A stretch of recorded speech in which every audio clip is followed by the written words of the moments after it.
still tells me that I cannot hit record. But I was smart and I started my... No, I'm not going to start my timestamps yet because not until we hit the go button. And then I take a drink. I have one too. What kind of drink do you have? I has diet. I've been on diet since Thanksgiving. There was a time when you made fun of me for drinking Diet Dr. Pepper. I stepped on a scale the other day.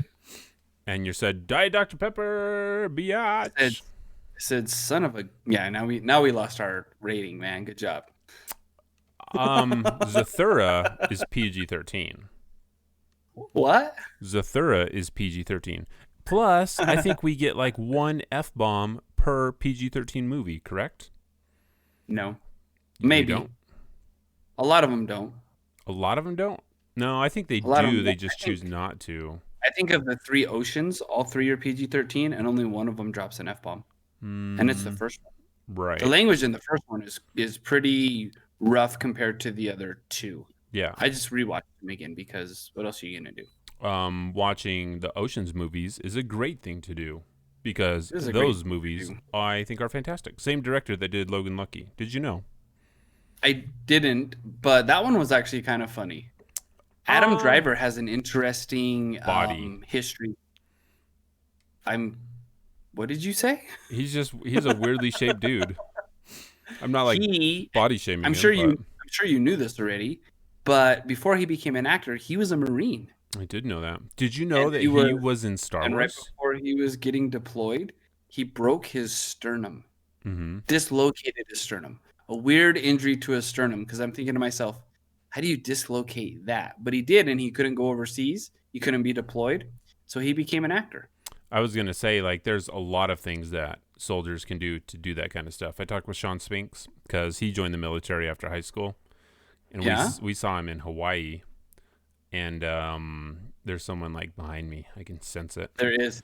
Slugs. So he was in Hawaii when Aaron and I went to Hawaii. We met him, we talked to him, and he told us all these stories about being in the force and being in the service, and it's pretty interesting stuff. So, hey, it's 8:30. Do you want to start a show? I thought we were going faster. The official show. This is the greatest show. Let's see. So when is opening night? July 3rd. All right. And that movie makes me laugh. And here we go. Brutal combo. You are listening to the Freelancer Codex, a podcast brought to you by the Shut Up and Respawn Network. Welcome, freelancers, to episode 156 of the Freelancer Codex podcast. The longest running used to be Anthem podcast, and now it's carried on by Mike and I because we decided, hey, we should just continue to talk about things that we like. And if people want to stick around, they can stick around. If they're here for something else, I guess you could tell us. Like, if you're here for, like, hey, we want to hear your take on why football is no longer cool, or why baseball is the new sport to watch, and why soccer is the new football, then I guess you could write into us at freelancercodex@gmail.com, and we may talk about those things. I can't promise we'll talk about everything, because honestly, talking about football sounds super uninteresting to me. So we're going to... Pat McAfee is having a great time doing it, though. Pat McAfee? I thought he was a comedian. He was a kicker to begin with. But he's a comedian now? No, he does a podcast, and he's got one of the longest running, highest rated. He does a daily podcast, and he casts for about 3 hours, I think. 3 hours every day? Yeah. If we could. Steve. Bro. I mean, yeah, I believe. Anyway, so we talk about whatever we want. Video games, TV, mostly video games, TV, and other things. So, hey, we should just, I guess, get into it. It is January 20th, 2021, episode 156, and a couple of things. Oh, there's my heater again. The jet engine's going to take off, speaking about spaceships. But, hey, my family's got to be warm. So if you were to make a spaceship, do you think you'd be able to make it on a... I'm just kidding. Thank you. I'll let you go. Thanks. So first of all, we like to thank our patrons that have supported the show for a very long time. So let's thank Julius, Nathan B, Michael R, Trent B, Man and Steel, Scout 69, Dragonheart 76, Jeffrey H, Gameplay Experience, RZ, and Phaedron. If one day we see you all somewhere, we'll shake your hand and we'll look at you in the eye and we'll say, Michael, what will we say to them? We're just going to say thank you from like the bottom of our heart. And like, we might even break out into song What and song say would it something be? like, I'm not going to break into the song, but it'll be a good one in the moment because I can't give it away here because that would just be weird. So it'll be a good song too. But like, seriously, thank you. We appreciate it because there's so many other things you could be doing. And we're glad that those of you that join us live, we're glad that you do. Those of you that listen to us afterwards, like we're glad we can make your commute or your working day or your downtime a little bit easier. And so we appreciate you. And today's going to be good because you get to talk about a lot of stuff. I have a pretty cool experience that I'm going to share. Just some more anecdotal stuff, but yeah, we're excited to go with 156 of the Freelancer Codex, the FC podcast, FC Freelancer. We used to be freelancers. We're not so much anymore, but we'll have to see how that works out. Are you saying we have to rebrand, or we have to rebrand the show again? We may have to. I don't know. What do you guys think? You think we're good? Let's put it out to the listeners. Do we need a rebranding? I don't know. We'll see. This sounds like one of those things we should have talked about before we hit go on the podcast. We kind of talked about this before, so we're just throwing it out now. Right. We haven't landed on anything serious, so we'll see. So if you want to join the patrons that support us, you can do that at patreon.com/freelancercodex. You can do that for $1, and you can get access to our pre-show where we talk about things that Michael wants to talk about or just random stuff. So you can go do that over there. All right. So, Michael, you have been actually pretty busy on the video game front this week. So why don't you tell us what you've been up to? Oh, great. So many of you know that this is my birthday month, and for my birthday month, The entire month.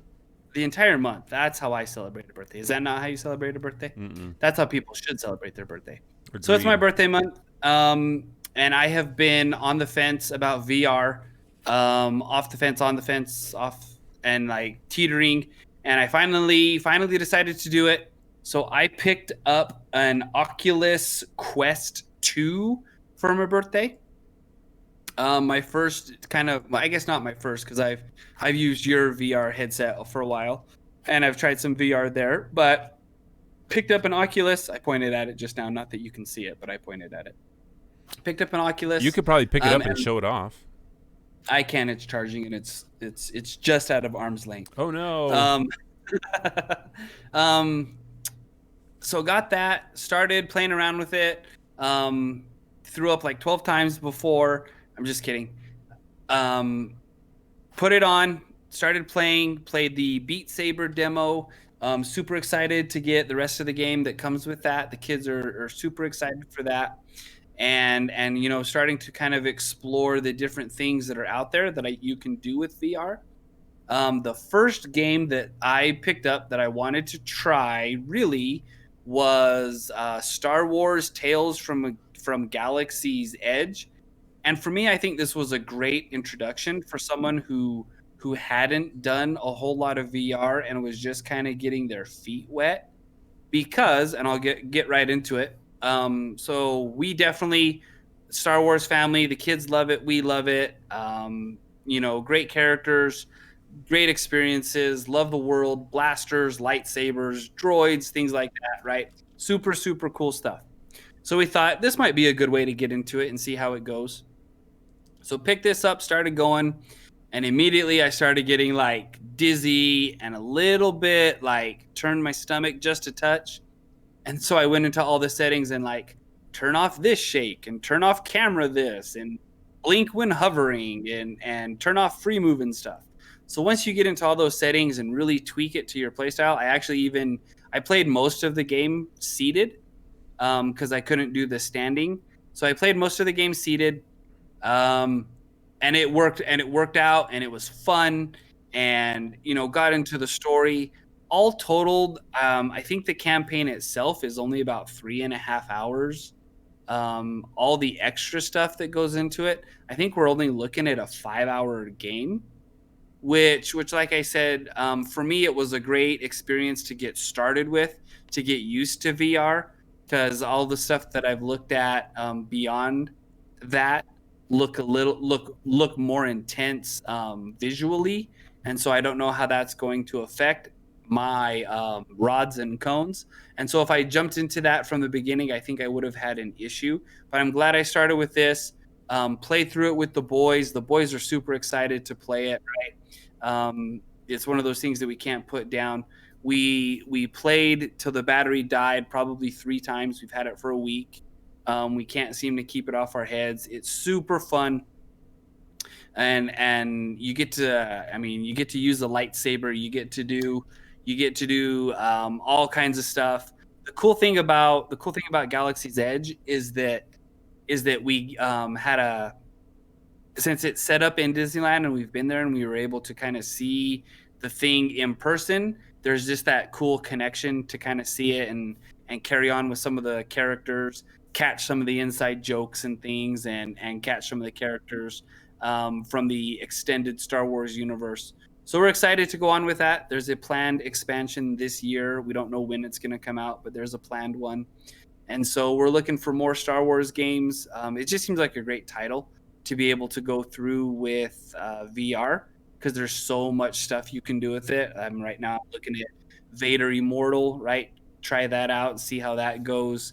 Definitely Squadrons will be fun to try, although I'm a little bit hesitant about that motion because starships are always moving, and in this one you're more kind of walking and you can control the speed.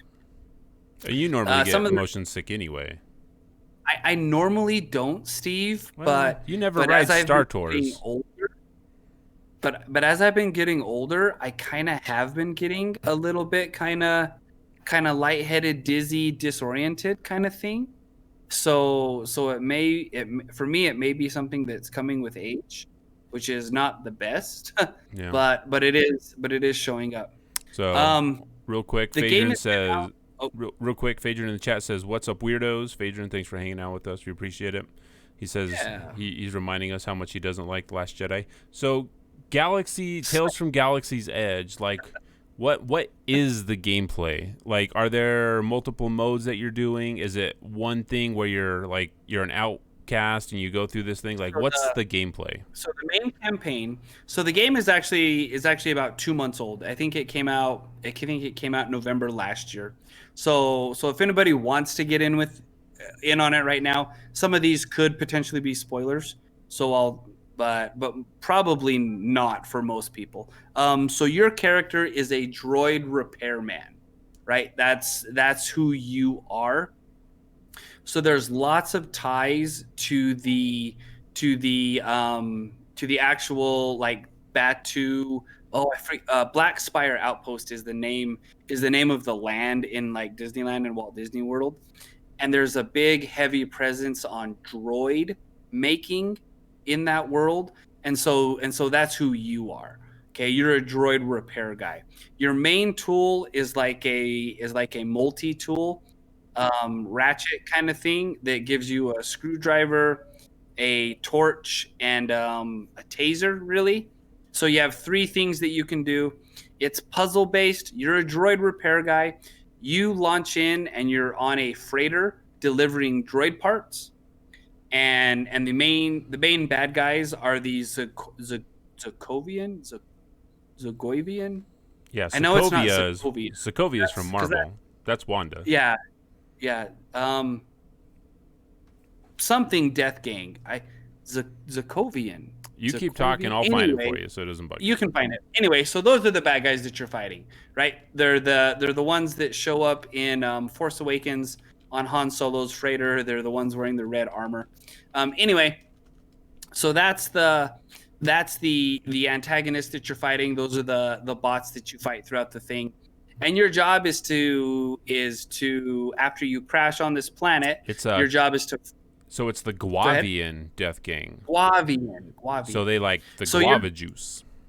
Yeah. So your job is to collect all your scattered cargo, which turns out to be droid parts, and you're salvaging that stuff, and you're collecting it, and you're taking it back to the workshop to be able to be used and salvaged, and that's how you get credits.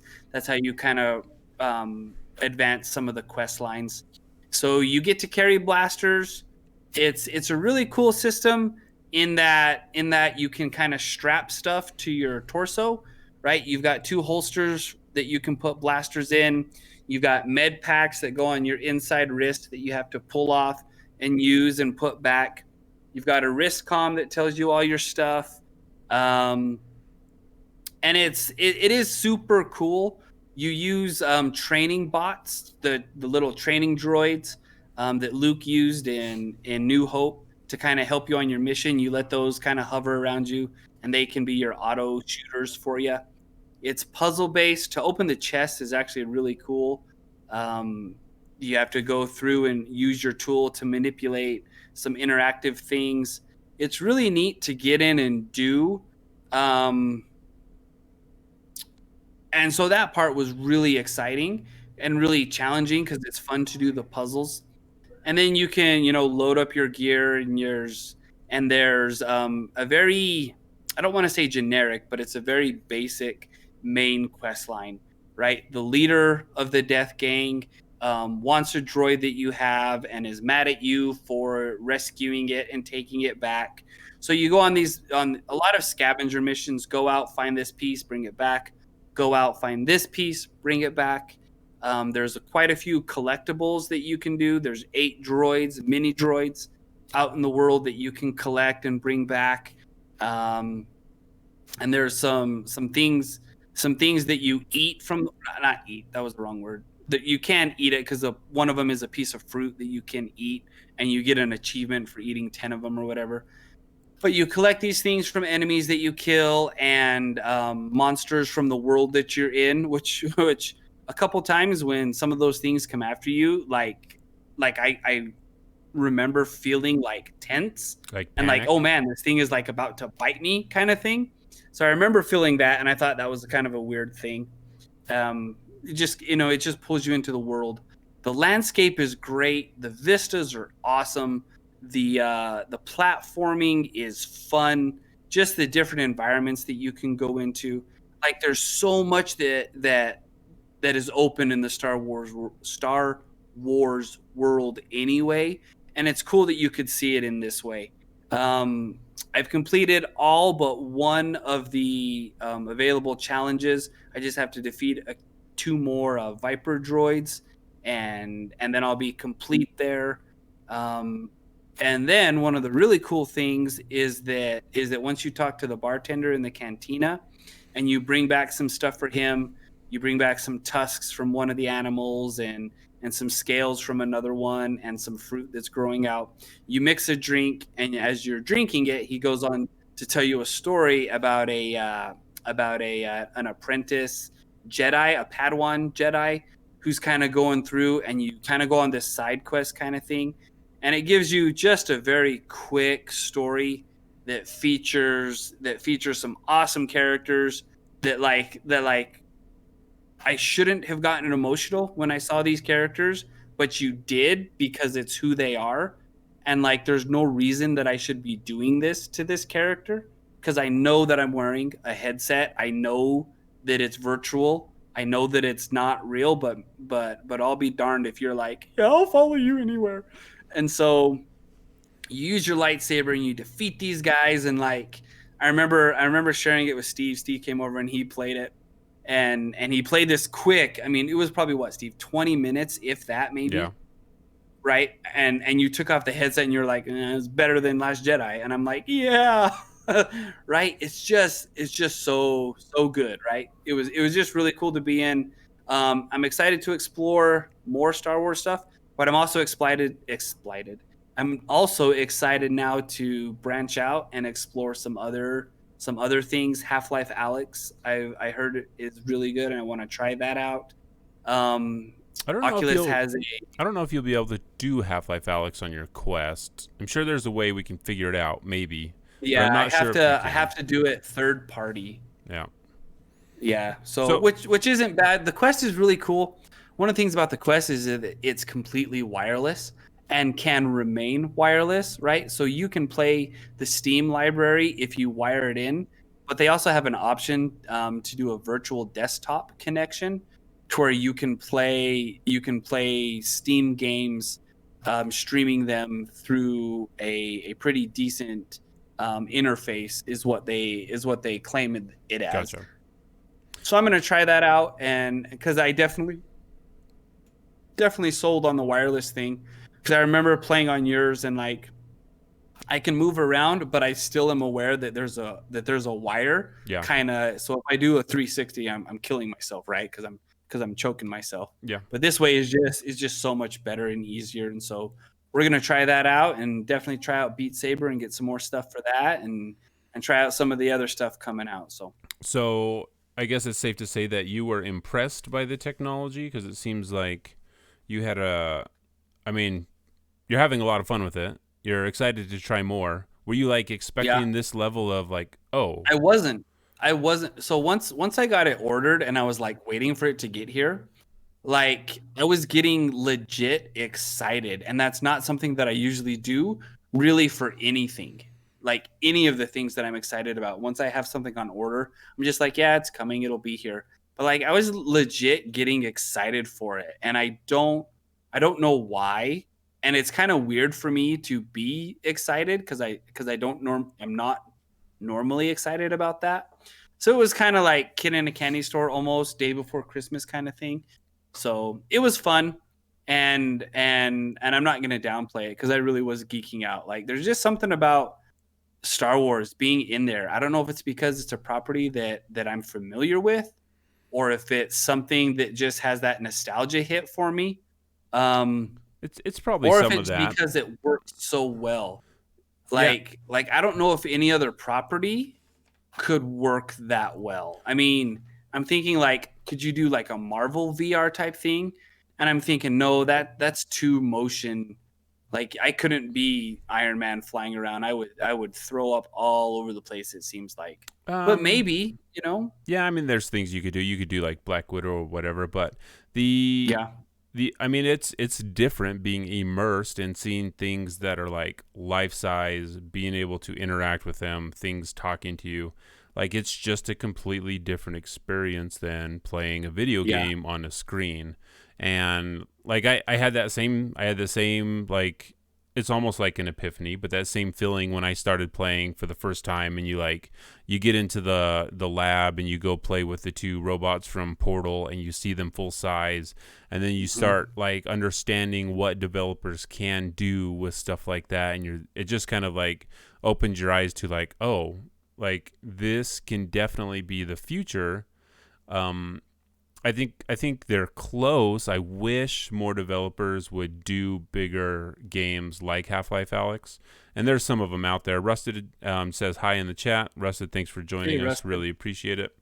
So you can do a lot with VR, and I think VR, I hope it continues to grow. I hope, like Sony continues to, I hope they push it somehow with PlayStation 5 so that more people have access to it. Like the Quest, the Oculus Quest 2 is just a cool piece of hardware. It's so light. It like fit perfectly on my head the first time I put it on.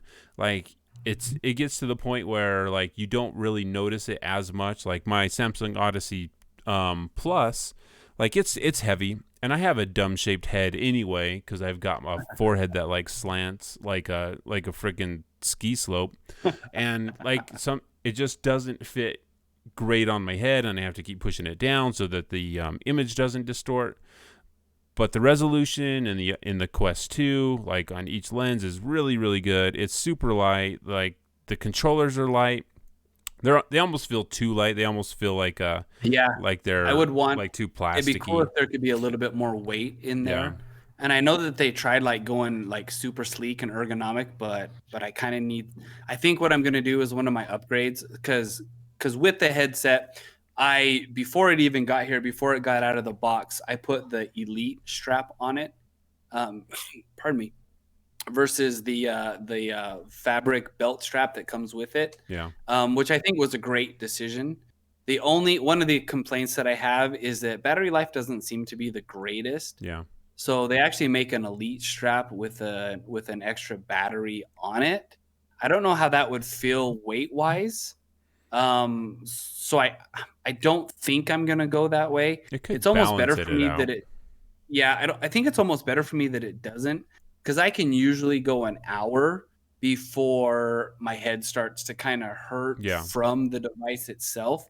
And that may be by design almost anyway. It may be better just to kind of take off, let your eyes rest and refocus and stuff. So it might be a good thing overall. I'm gonna get some grips for the controllers to kind of bulk them up a little bit, plus also, something more tangible to grab onto. Yeah. But yeah, there's lots of cool things out there. There's lots of neat accessories out there for the Oculus, which is cool. And one of the really neat things is that I just read earlier this week that Facebook is now going to start allowing multiple users per headset. Because as it stands right now, the boys and I can play, but on the same game file, right? Right. So we kind of shared that experience instead of me just being able to go all the way through, because they wanted a turn and I'm not that guy that's like, no, you can't have a turn until I'm done. Yeah. Right. But this will be nice. The problem is that the boys will each need to still have their own Facebook account, which we're not ready for yet, because that's not. That's not And a I'm thing. like, exactly. I'm like, well, maybe to play the Oculus, but then so we're gonna have to cross that bridge because we don't know exactly. That's supposed to open up in February. You do It's fake accounts. multi-users. Might be able to. I thought. Well, we'll have to see. One of the cool things about the Oculus is its ability to just stream to a PC, so Or to others any can watch device, what you're really. doing. Or any device. I can watch on my phone. I can watch whatever's going on the Oculus on my phone, just from the Oculus app. I stream it super easy to my PC, so the kiddos can watch, or so I can watch and kind of see how it's done. And so it's just super cool. Like the environment's really neat. Your home environment, you can choose from 9 different kind of landscapes. Places to be in. There's all kinds of extra stuff that I kind of haven't explored yet through the Oculus. There's lots of like live events that you can attend, or entertainment experiences that may or may not fit kind of with what our plan is for the kiddos. So definitely we'll have to check that and see if they have any filtering options for that, because as it stands right now, there aren't any. Yeah. Which I'm not a huge fan of, because I don't want them having access to all the content that's out there. Because Steve, I don't know if you know this, there's kind of some sketchy VR content out Oh, really? there. You don't say. Yeah, it's weird that it's out there. Like the amount that's out there, and I'm like, wow, that's anyway. But overall impressions, because I never give anything a 10 out of 10, because that's just how I am, right? So 8 out of 10 experience, right? Definitely some drawbacks, but overall, I'm really excited with the VR experience, and really excited for what it means and where it can go. I'm really excited to try more, just like walking through games and like looking at things. Yeah. Because I'm sure it's really easy to do that and just walk through Paris, or walk through Baltimore. I don't know Baltimore. I don't know why that came to my mind. But walk through all these different cities, Brazil, and kind of check that stuff out. So that could be cool. That would be cool. I'm excited for you. It's a cool piece of hardware, and it's cool tech, and like you gonna pick one up? I don't know. I have mine. I would like to, but it's like, maybe. Thinking about it, this one's transportable, man. It's wireless. Like, you don't need a PC at all for it. It's true. And it is cool, and I will give you that. Am I thinking about? I don't know. Maybe we'll see. I'm gonna. Yeah, your birthday's not very close, so my birthday's I a may long have ways to away. get it for you for like a spring break game or something. Yeah. So cool, man. I am excited that you are excited for it, and we can have a lot more VR talk in the future. So that's Sure. what Mike has been doing. I guess I'll briefly go over what I've been doing. I just want to point out, Michael, that you talked for 23 minutes on something that you were doing, the longest you've ever talked about something you were doing on the podcast. That's not true. It's It's the longest I've ever talked about something that you care about. That might be true also, but we can still maybe put that up for debate whether I care about it or not. Okay. So I had been playing since I went over and played on Mike's VR thing. I was like, mine had been getting a tiny bit dusty. Like I don't want like it hurts me to say it. So I was like, all right, let me dust this thing off. Let's play some more Beat Saber. Beat Saber's had a lot of updates to it recently. It killed a lot of my custom songs that I had put onto it, so I had to reinstall all that stuff and get it up and working again. But they finally added a multiplayer mode, which is really cool. It's super basic. There's just, you can get into a lobby with five people, and then you see the other person across from you, and then a song gets picked, it gets voted on, and then the blocks start coming down the lane, and you hit your blocks, and you can see the people around you, and it says like, hey, who's winning, who's not winning, and you just, play Beat Saber against other people, and it's a lot of fun. There's no voice chat, no text chat or anything. You can just see each other's little avatars. You can wave at each other, do some little hand motions, and that's a lot of fun. So I've been doing that. Been playing some Beat Saber multiplayer, finishing up Cyberpunk. I'm going to finish up the main quest, the main story this week, and then I'm going to be done with that game. There's not a lot of people talking about Cyberpunk online. I think mostly because people are like, oh, the game came out like this and we can't talk about it. People just like don't want to touch it. But since I've been doing this playthrough with this other podcast that I listen to weekly, it's been like, okay. Like I was like, okay, I probably would not have finished this game unless I was doing this playthrough following along with the podcast. I don't like the game that much. There are some interesting things that happen. There's also, it's just not a game that, there's just not a game. It's just, there's nothing in the game that's like, oh, I'm really excited about that. Rusted in the chat says that Cyberpunk killed my hype for any game, so he hasn't gotten into Cyberpunk, which I totally understand. Like that's, it sucks to have this huge thing hyped, so like hyped to the moon, and then when it releases, I mean, it's missing features that they talked about. Rusted says not Cyberpunk. He's talking about Anthem. Roasted. That's a callback to the show that we used to do when we started this podcast. That's the game that this was based around. No, I totally understand. Like when you have games that you get hyped about and then they released in the states that they are, I mean, it can kill your desire to like get hyped or be like, I could get hyped about this game again, but I was burned on this game. So, and then, Cyberpunk releases and it releases without a bunch of features that the developers talked about. And a lot of those promises just weren't met, whether they could or whether they couldn't. Like, I guess Jason Schreier put out an article talking about Cyberpunk. And so if people want to read that, they can go find that online. It's the normal Jason Schreier reporting. He talked to a lot of people that were unhappy of how things were going. He reported on it. And now we know the full story. I guess when I first saw the headline from Jason, it's like, hey, Cyberpunk had all these issues. And I was just like, yeah, dude, we know. Like, we get it. Like, we all know the song and dance now of AAA titles, like being hyped and then releasing in states that aren't good. Like, we know. Like, we get it. Like, thank you for your reporting. I understand how important it is, but we know. We know that we know it was mismanaged from the top. We know it's not the developers' fault that, are out there saying, hey, this is broken, but they still have to do their job and they still have to keep going. But it's just kind of like, it's unfortunate. Like, it sucks. Like, there's no, like, way to say, like, hey, this is a positive thing. Like, no, it sucks. and unfortunately, it's not a positive thing. And I don't know if, like, does CD Projekt Red, like, recover from this? Do they fix the game in a couple years, a year and a half, and then everyone's like, all right, where's Witcher 4? And then people are like, start hyping Witcher 4 up. And then Witcher 4 releases. Is this a cycle that's going to be broken? Are they going to be like, okay, now we're going to take 8 years to develop a game? Because if they wanted to develop Cyberpunk to the way that they want in the time frame they wanted, they were saying it would be like 2022. So, I mean, unless us as gamers are used to like these big studios producing one game per generation, like, and I guess we have to be okay with that. Like, all right, the next big BioWare game comes out in 8 years, right?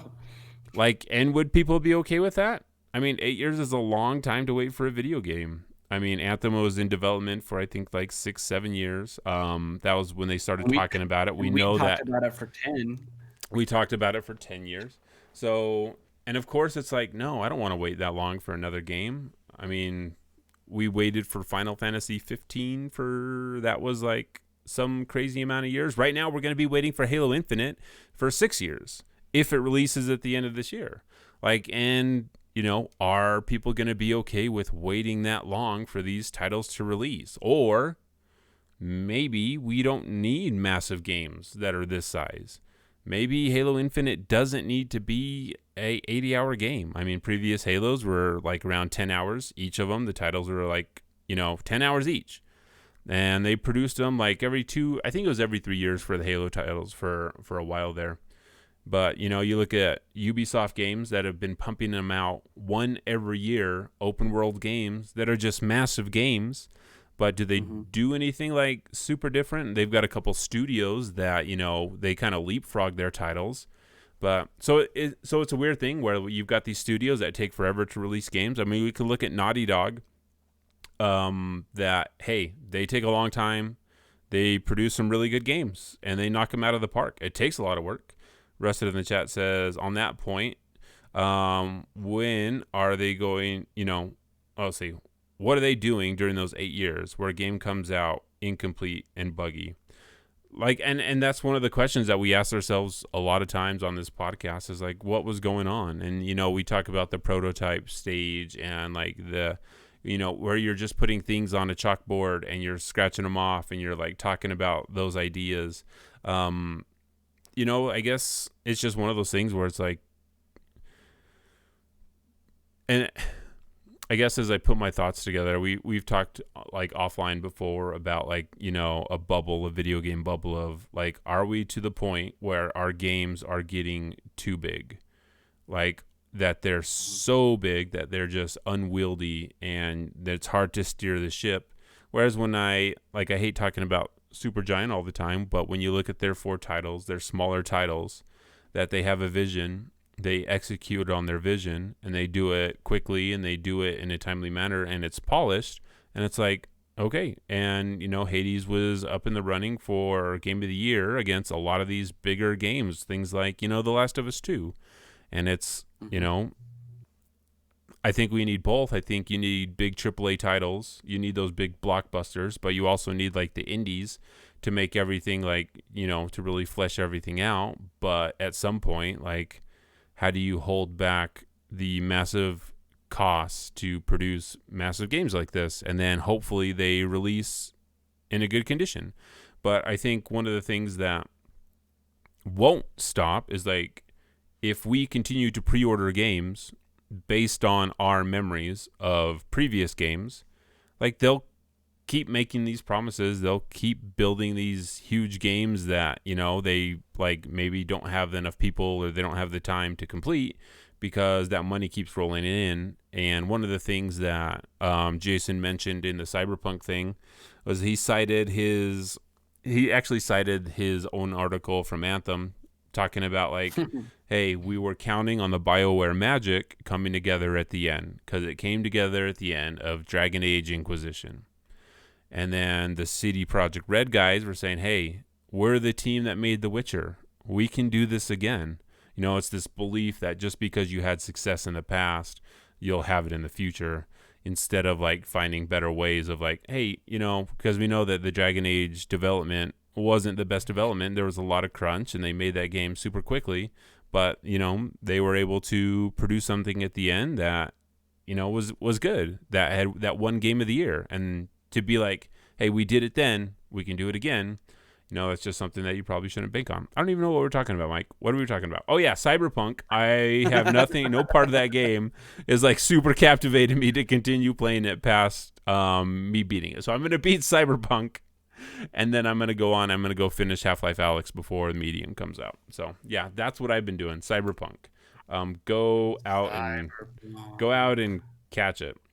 Sometimes Keanu in the game sounds like he's like, okay, this is kind of like a different character. Keanu's putting a spin on Johnny Silverhand. And then other times it's just like Keanu and they're like, yo, can you read this line? And he's like, yeah, I can read this line. And then he reads it and you're like, oh, that was Keanu Reeves. But I don't know.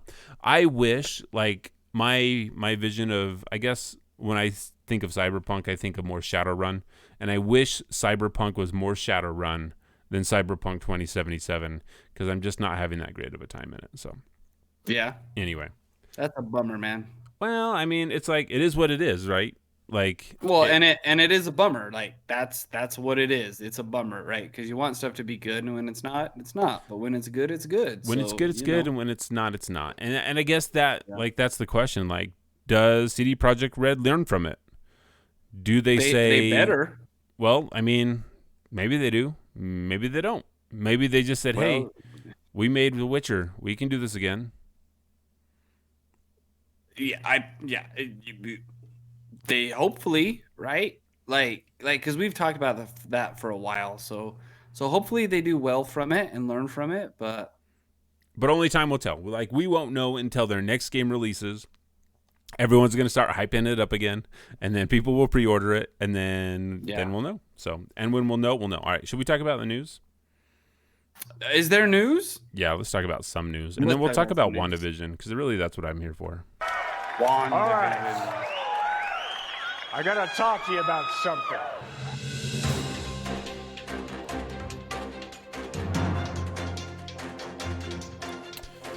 Mike, hit us up with the NPD numbers of the best-selling games of 2020 in the United States. I don't know about Japan. In Japan, it's probably going to be different. But in the United States, what's the list, Mike? What are the best-selling games of 2020? Do you want me to go from the bottom? I'll go from the bottom. Go from the bottom. So these are the top 20 of 2020. Hey, look what we did there. Top 20 from 2020. Number 20. I know Steven played this one. Tony Hawk's Pro Skater 1 and 2. I'm a Superman. By Activision. That's right. Number 19, Cyberpunk. Cyberpunk was number 19 by Warner Brothers Interactive. I don't need to give you the publisher. No. Number 18. These are, and here's all of the games that did better than Cyberpunk. Are you ready? Yeah. MLB The Show 20. Dragon Ball Z Kakarot.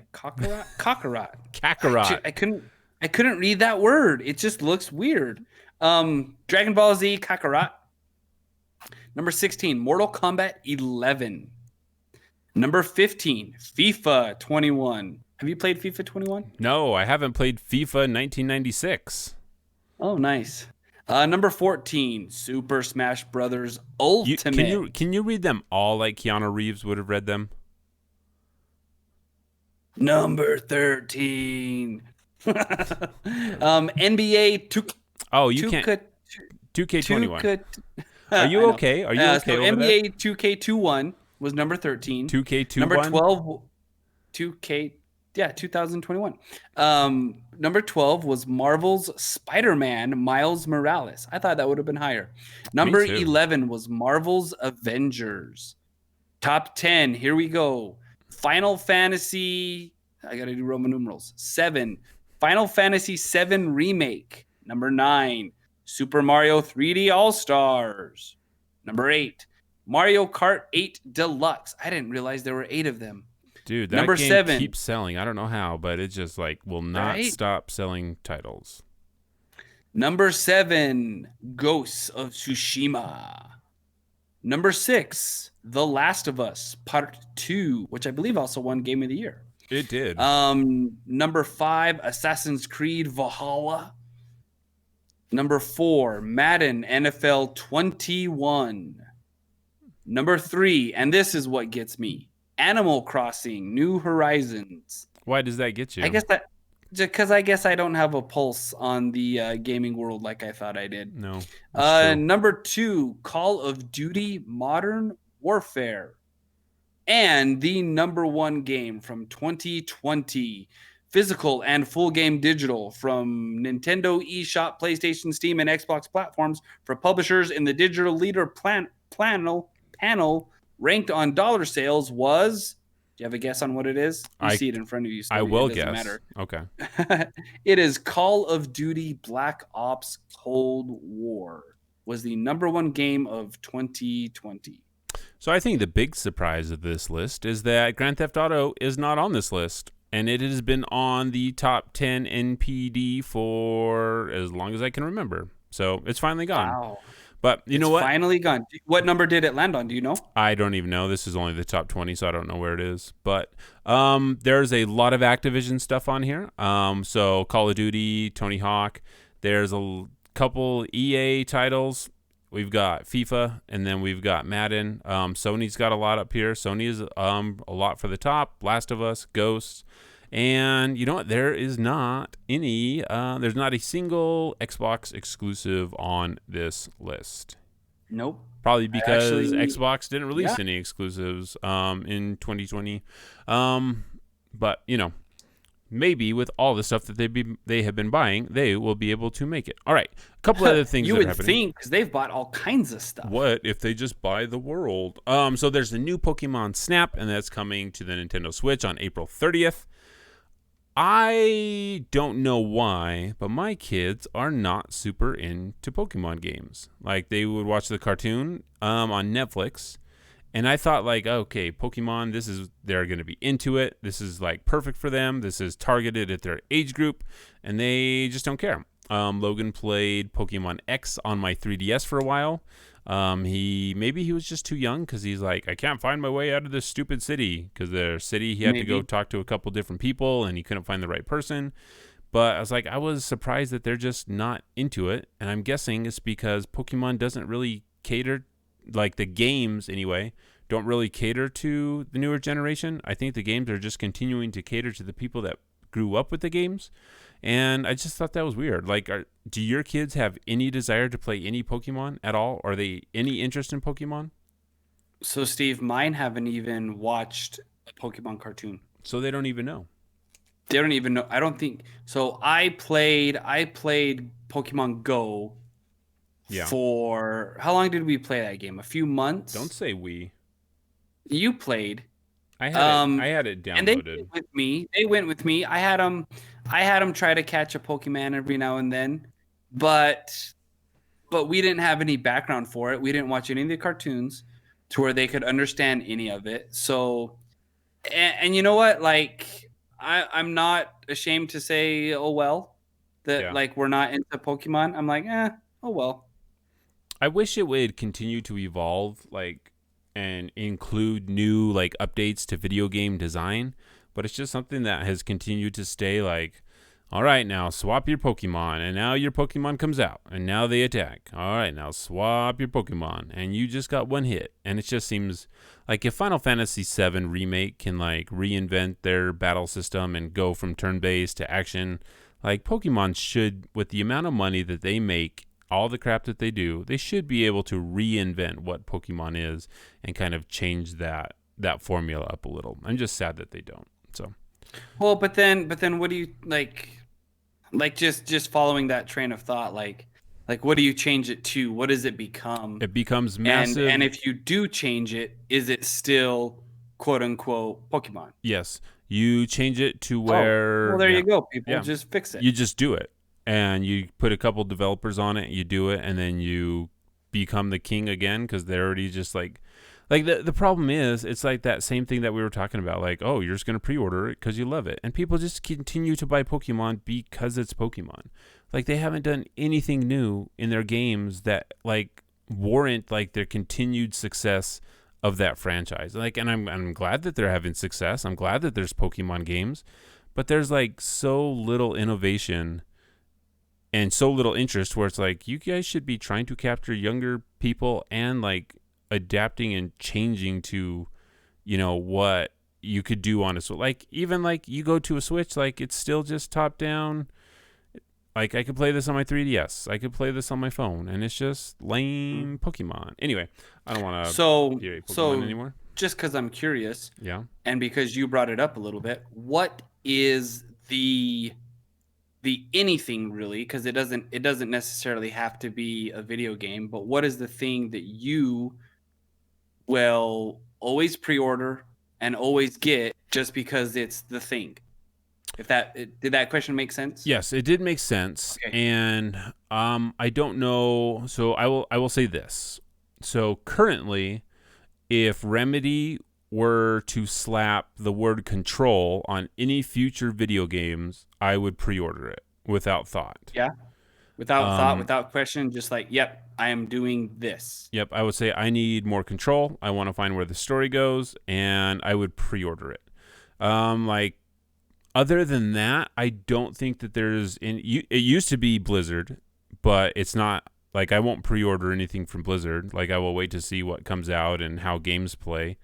Yeah, that's really the only thing that I can think of that would be like, hey... Or, well... Yeah, and then if Square What about was... Big Giant? Supergiant? Supergiant. Yeah, Supergiant I would. Like, their 4 games have, like, shown me that, yeah, like, I can trust them to produce something, even if it's different, even if it's something that I would not expect, even if, like, Hades was a roguelike, I would buy their game. I would pre-order them and go through their early access with Supergiant games. So Kohler makes a new line of toilets. Okay. And the instruction manual is written by Brandon Sanderson. I would not buy that toilet. That's weird. That's a weird thing to say. I would not buy a new toilet just because it was written by Brandon. That's like a weird, like, cross promotional thing. Hey, you're a new marketing guy. Get in here. What ideas do you got? So let's say, what about, because you love Brandon Sanderson, what will you pre-order anything that he does? I have, yes. So he could seriously write a toilet manual and you would pre-order it. I don't know. He'd add like some weird magic system into his toilet manual that would make it interesting, at least. So yeah. So what you're saying is yes, then you will buy it. For the sake of this conversation, let's say yes. I'm just curious. That's all.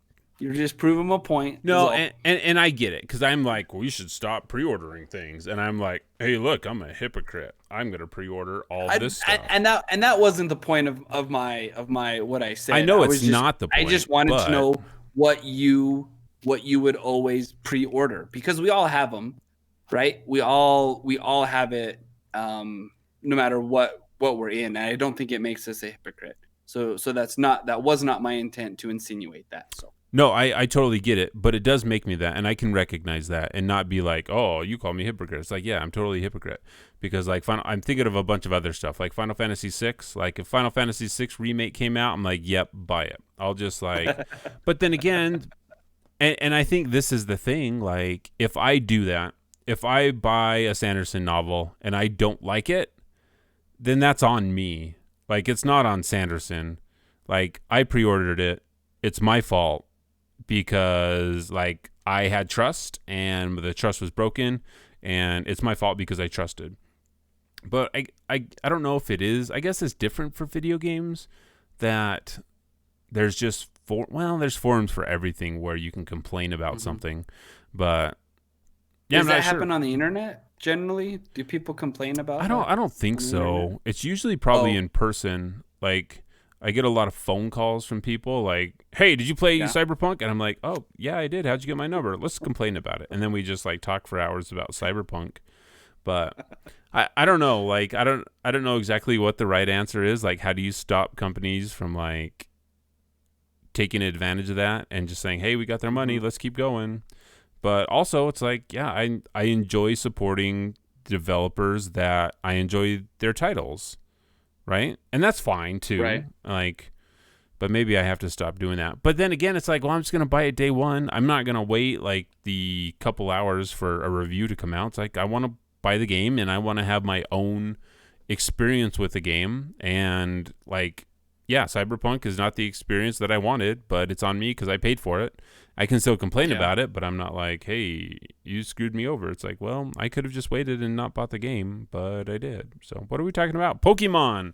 All right. Pokemon for some reason, which is odd. Let's talk about another thing that I am interested in talking about, because this is something that it's not big news. Is it odd as well? No, it's not big news. The game is odd. It's not big news, but Control is coming to Xbox Game Pass for PC this Thursday. Very cool. That's tomorrow. I'm excited for this. Anytime Control comes across the news, I will bring it up, because I think everyone should play that game, because that's a fantastic game that, guess what? I had zero regrets buying. I knew nothing about. I picked it up. I played it.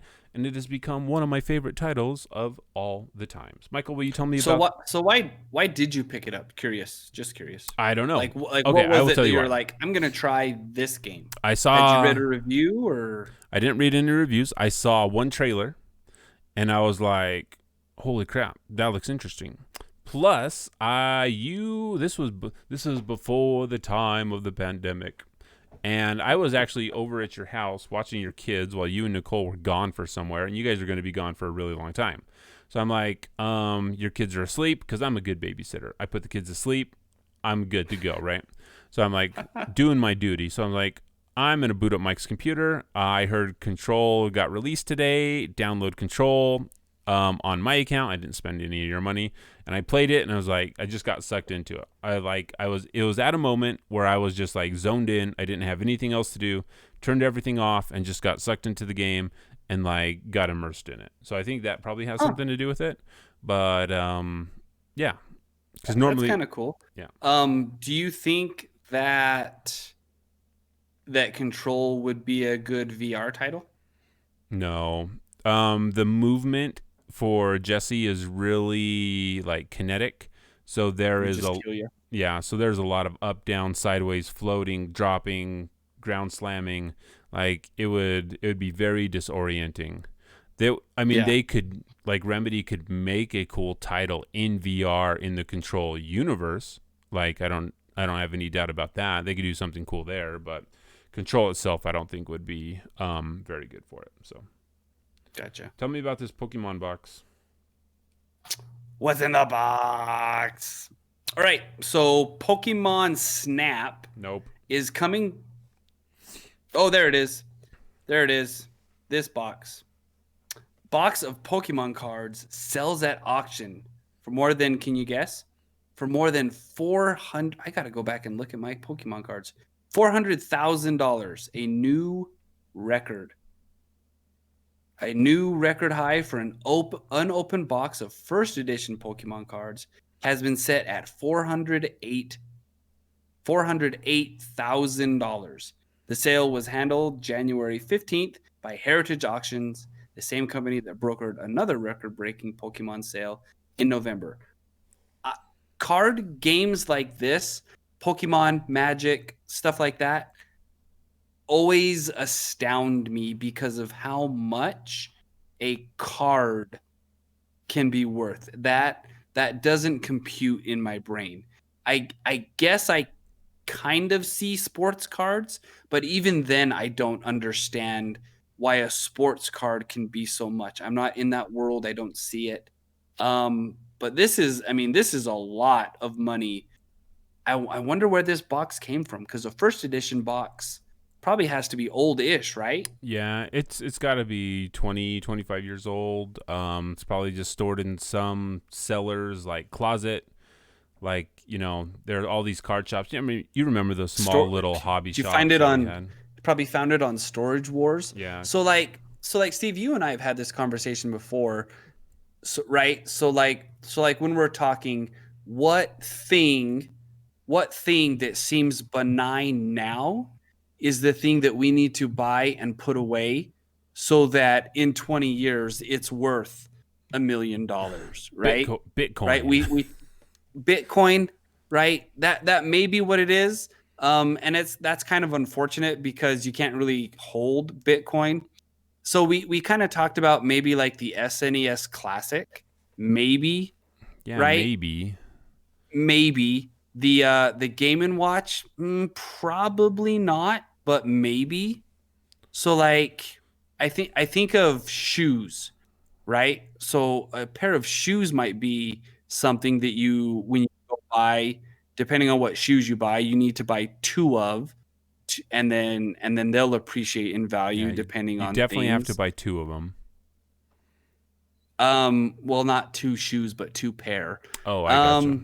But what else? I mean, what else is there? What are the kids? I say it like I'm old. What are the kids buying these days? Right? You're kind of old. I am kind of old, but I'm thinking about what my students at school are into right now, and it's not Pokemon cards at this point. So what are they buying? Maybe it's You know what it probably is, Steve, and you're gonna hate this, but it's probably the you're gonna have to help me with the name. The pop. No.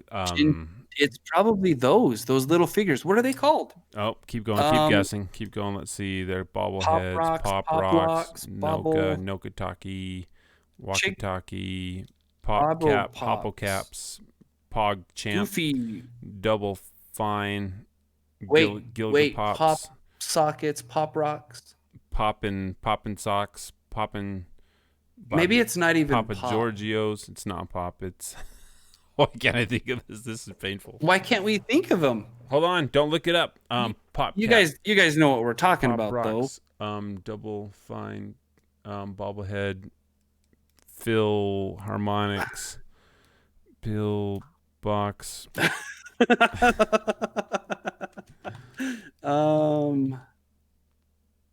Pop Toy, Pop Vinyl, Pop Head, Double. Anyway, Funko Pops. yeah, there's a pop in there. All right, now They're called Funko Pops.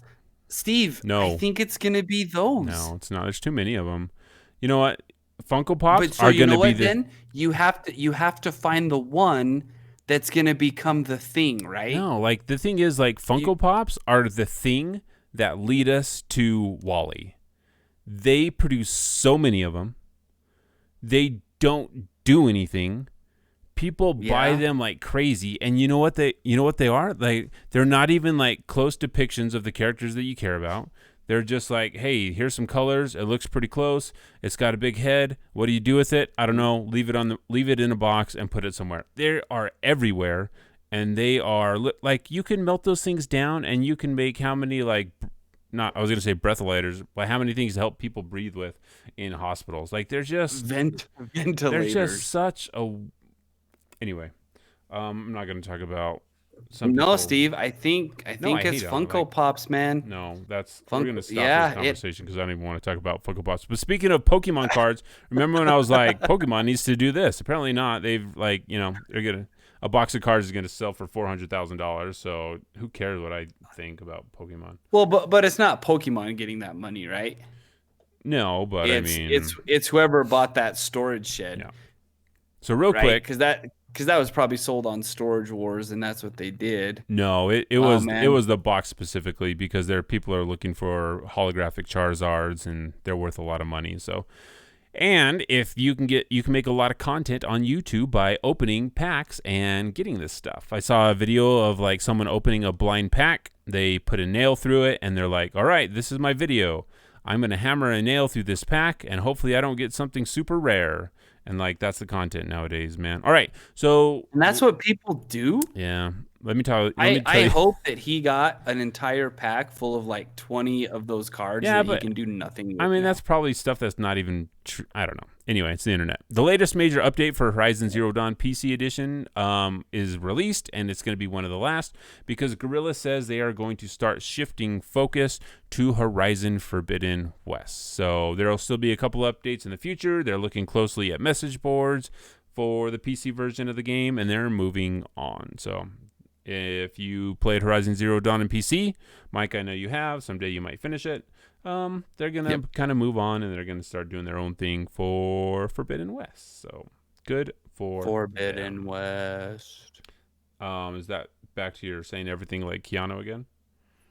Yeah. All right, last thing. This is only interesting because I think it's interesting. Excuse me. You and I played Dungeons and Dragons. We played with Devin. Devin was an interesting person to play Dungeons and Dragons with. Who is? I think you were kind of an interesting person to play Dungeons and Dragons. You want me to get back into my character? Keep it in my back pocket. I've got my character sheet. Carry it with me all the time.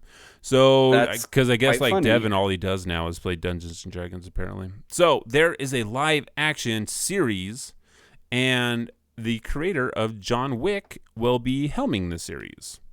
So this, the new D&D movie was confirmed back in May of last year, but there's also a new live-action TV series to go along with it, thanks to Hasbro, which Hasbro owns a lot of stuff. I don't know if you've ever looked to see what Hasbro owns. Hasbro owns a lot of stuff.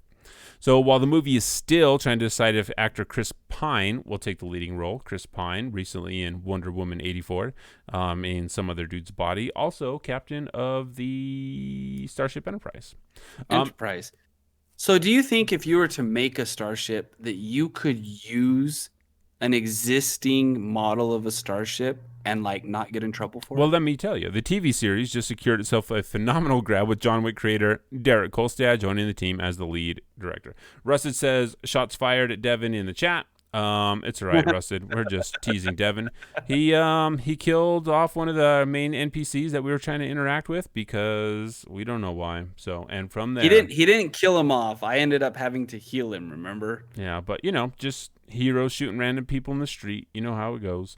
It's almost like Devin was a police officer. Never mind. Kolstad's addition to the growing team was confirmed by The Hollywood Reporter, though the idea behind the upcoming show remains a mystery, reflecting back on Kolstad's impressive work history, including the epic John Wick franchise. The potential's there to see a unique spin on a beloved universe. They say beloved universe, but like when you think of D&D, it's kind of like, like just everything fantasy, because you can do whatever you want with D&D, right? So I guess maybe that's why Can they you say though? it's above. Yeah, Aren't there some lanes you have to stay in? I mean, you can't do anything you want. I mean, you really can. D&D is built to where like, hey, use rules here, do this here.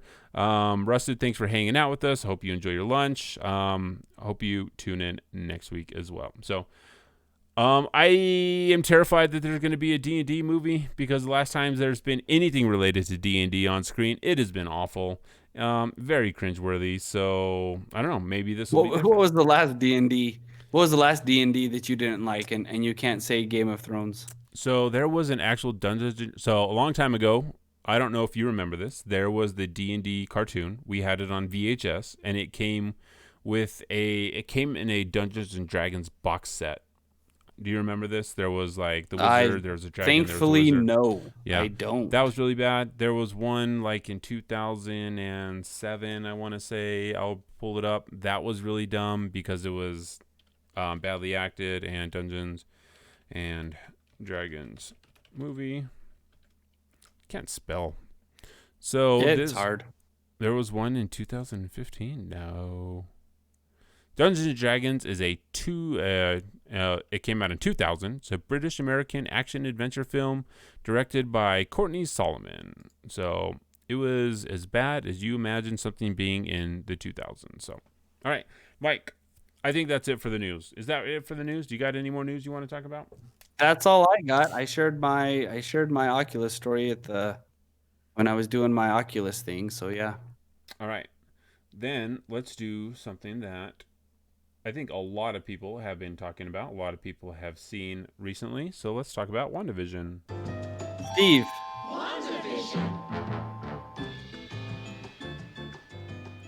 There are tons of Funko Pops.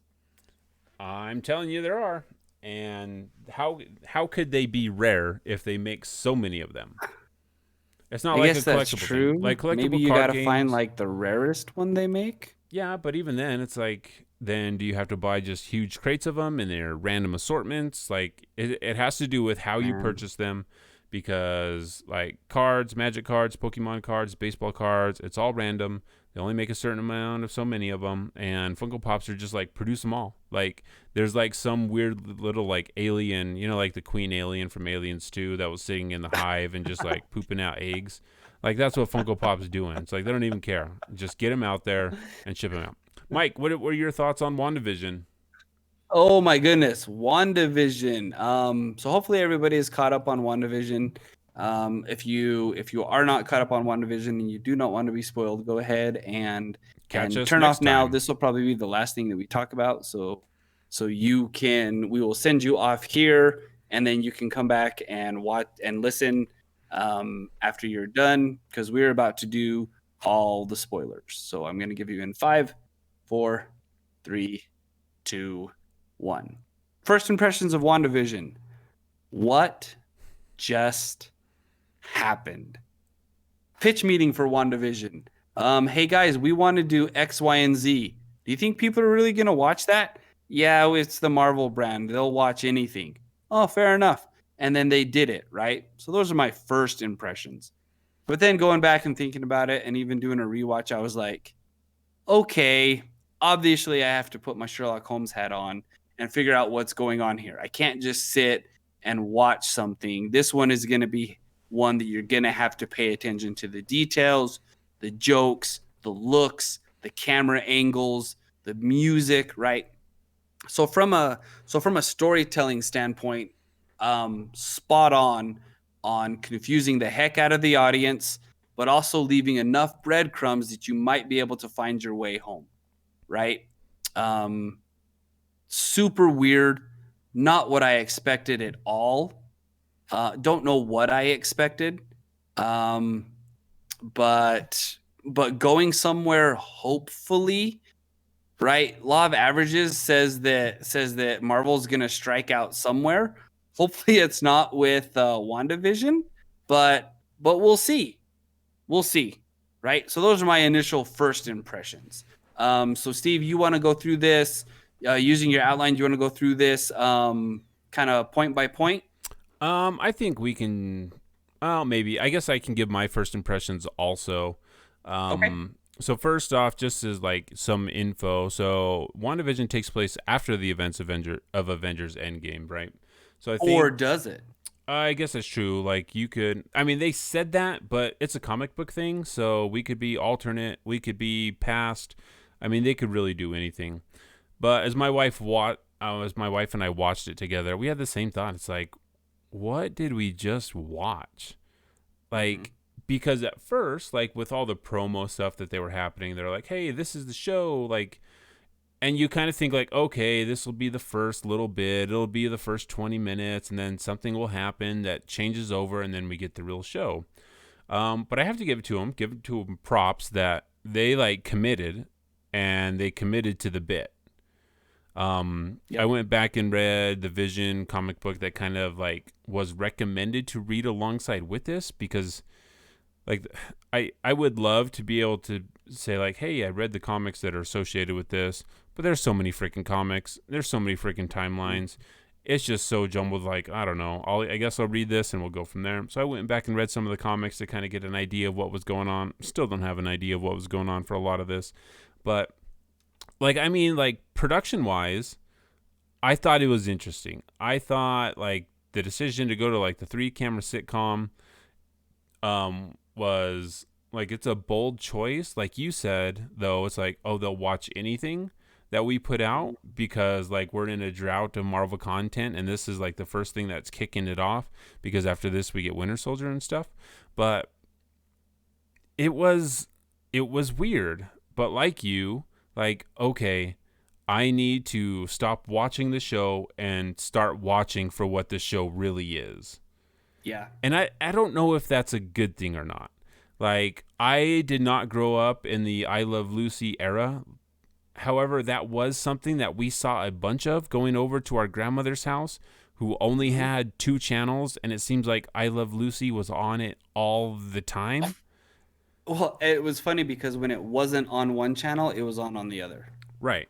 So even Right? though we didn't grow up during that time, like we got that a lot.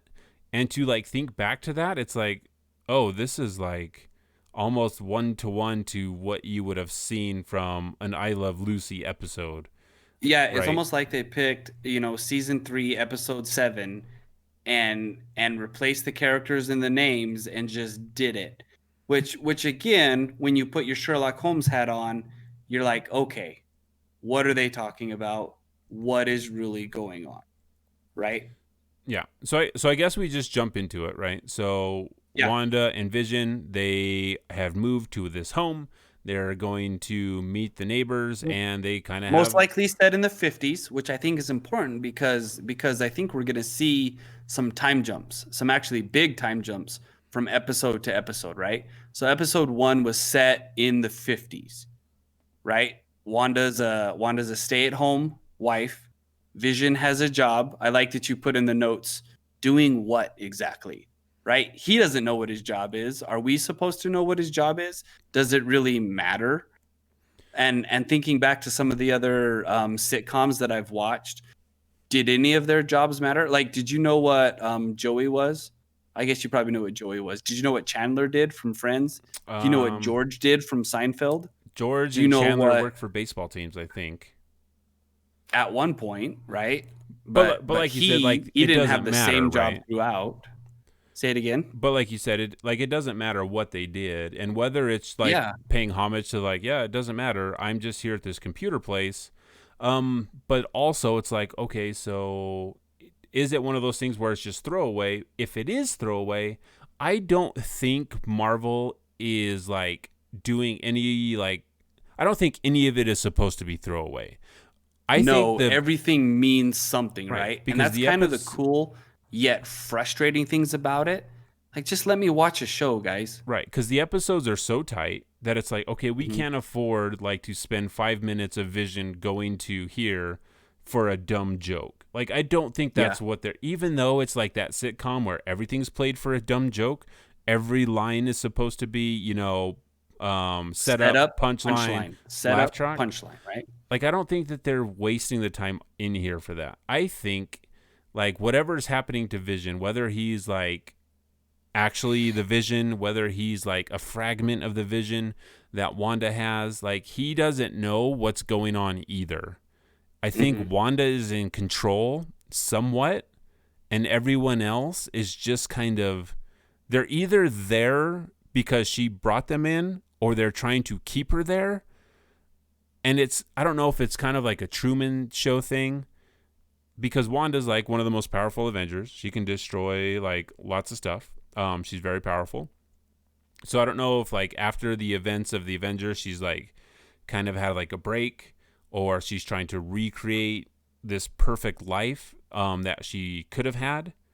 Because even like in Infinity War, like Wanda and Vision kind of like pieced out. They're like, all right, we're going to go do our thing and we're going to go try to be happy. And then they just kind of like weren't able to do that. And so this could be her version of like trying to get that back without Vision being there. So I don't know. It's interesting because there's so many theories that you have, and it's hard to like piece anything together from what we have currently. So then what you kind of need to do then is focus on those moments in the show that really have a different tone. So from the first episode, there was probably just that one moment where it took kind of a weird tone. Everything else was either light and kind of, you know, set up, punchline, laugh track. And I'm not exactly sure what it all means, but at the dinner table when they have the hearts over, and again, you know, the whole premise of the show was a misunderstanding that leads to shenanigans at the end, right? Like, how hard would it be to write dinner with boss versus a picture of a heart? Anyway, that's what we're supposed to know, right?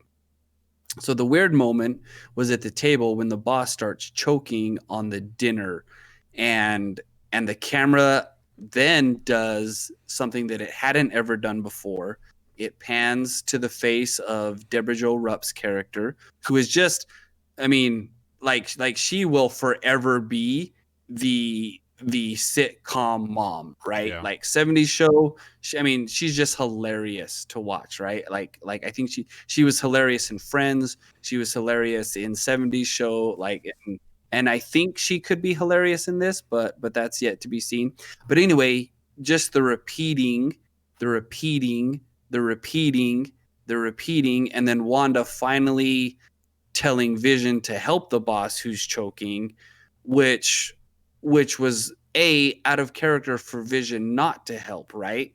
Because like, when did he become a person who doesn't kind of leap at stuff? When does he turn not into a hero? And so that was something that is definitely going to need to be analyzed a little bit more, right? What were your thoughts on that part? Because that I think was probably the hinge of that episode. Well, I think like when that hinge like starts to turn and that camera shifts its perspective from the, you know, hey, this is like the 63-degree angle that the three cameras like always shoot at. Like, that was so interesting, and it was so jarring while you're watching this old 50s sitcom to be like, oh dang, like something has happened here. And I think they did that so well with something that's like so simple. Okay, bring the camera lower and now we're like up close to these characters. Like, I thought that was done so cool, and it like stands out, like you said, like, okay, something is different here. Like with the character, I forget what her in-character name is. You know, she's repeating like "stop it" over and over again with a smile on her face, and it's like, it made me think that, okay, first, because the boss was questioning them about kids, and they were asking, you know, why don't you have kids? And, you know, that's something that, well, it's probably, well, Wanda and Vision can't have kids because, well, he's a robot. So that's something like, I don't know if it's like Wanda's put this filter over everything that's taking place, kind of like hiding what's really happening. And like, you know, Wanda just was like force choking this guy who was asking questions she didn't want to have answers about. But I don't know, man. It gave you those vibes of like, okay, this is why I'm watching. This is the stuff I want to uncover. Because then who was Deborah Jo talking to? Like, was she talking to the people behind the camera? Like you said, kind of Truman Show-esque. Was she talking to the director, to the characters? Because she wasn't looking at her husband. No. And she wasn't looking at Wanda or Vision. Well, it's almost like if there is a filter, like obviously she would be screaming this, right? If your significant other is choking, you're not like smiling. So is it like, okay, Wanda's putting this weird filter over her voice, so it's not screaming. It's just like everything's still trying to be normal and happy. When really it's like, what's going on? And like you said, like Vision just kind of froze until Wanda like told him, snapped him out of it, gave him permission to help. So like maybe. Well, see, and this also kind of raises the point, because if this is. So I don't know then if this is after Endgame, there's no Vision, right? Correct. Vision does not exist after Endgame. Vision doesn't exist after Infinity War. So then Wanda, and this would garnish another rewatch. What does Vision do on his own in this, right? So because if he's a projection of Wanda's, Wanda would have to give him permission to do anything and everything that he does. And so maybe that's what it's all about. Maybe Wanda, my theory was, you know, maybe Wanda is inside of a cradle of life, and the team is trying to recreate Vision and bring him back, kind of thing. And the only thing they have through Wanda, because those are the only memories those are the strongest memories that we have of Vision, is through Wanda, right? And so maybe they're trying to harness her power to recreate him somehow. And so maybe what we're seeing is that filtered version of Wanda trying to recreate the best parts of Vision to recreate him in the physical world. And this is just the perception that we get, not the perception, the environment that is created in Wanda's mind is a 50s sitcom. But then again, where would she have seen a 50s sitcom? Maybe Sokovia had TV. Maybe that's what she's used to. I'm sure they had TV. Maybe they just had old reruns running all the time, and that's kind of maybe, right? Because then if that's the case, you need to try to find those characters that mirror kind of real life characters, right? So the Hulk would have to be there because he's Professor Hulk would have to be there because he's kind of running the project, because he's got the brain that'll do it. And I forgot the lady doctor's name who helped create Ultron, but she would have to be there in some aspect. Plus you've got Cap and Thor and well, Falcon. You don't have Cap. I guess that's Thor, true. Cap wouldn't be there. Cap's gone. Cap wouldn't Thor's be gone. there, right? He's gone. Thor pieced out. So Thor did piece out. You're right. He left. So who's left on Earth? Bucky, Doctor Strange. Yeah, and this definitely has a Doctor Strange feel to it. Yeah, I think it'll be interesting because we saw at the end of episode 2 when the beekeeper guy came out. And a lot of people online are speculating that person is attached to AIM in some way. But we also have yeah. we also have hints of SWORD, and SWORD is like the dumb acronym that stands for, it's the equivalent of SHIELD, but looking for cosmic threats. So we have a SWORD agent kind of monitoring this black and white screen at the end credits, which is of both episodes, right? of both episodes, and there's fake credits at the end, which has a couple one person from the Spider-Man Homecoming movie. So there's this weird mix of like what's real and what's not real, even in that aspect. One of the things that I thought was interesting is I went back and read the Vision comics. We do get the commercial with the toaster built by Stark Industries, and that red light is blinking red. So usually when you have something black and white and they want something to stand out, they'll turn it red. So we got to look at the things that are doing that. And I thought it's interesting because when the Hearts in the comics, when the Hearts meet the Vision's family, he mentions to his wife that it's like, oh, they're just walking toasters. And I don't know if that was a direct reference to the comic, that they're like, hey, there's this, he referred to him as toaster, so we're going to have this commercial about toasters. But then again, it's like, why is there a blinking red light? We also get the red sword helicopter that Wanda finds. Well, and it hovered on the red light for a while. Yeah. And it almost seemed like the actors in that commercial were like uncomfortable that the toast was taking so long to pop up. Right.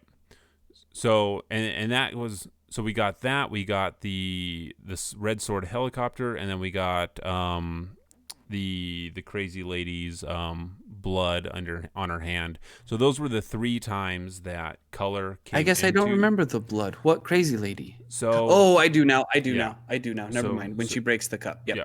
And then when that happened, she like completely snaps out of it right away, like nothing happened. I don't know if that's like because Wanda doesn't want things to be messed up, so she's trying to make them perfect, or if that character is like, oh, I can't do this. I've got to play this role. So I don't know. There's a lot of things going on. And I guess. Well, and then just setting the scene for episode 2. Episode 2 seems like it's set in a later timeline. 60s, early 70s. Different hairstyle for Wanda, different clothing, different wardrobe for both of them. The house itself is different.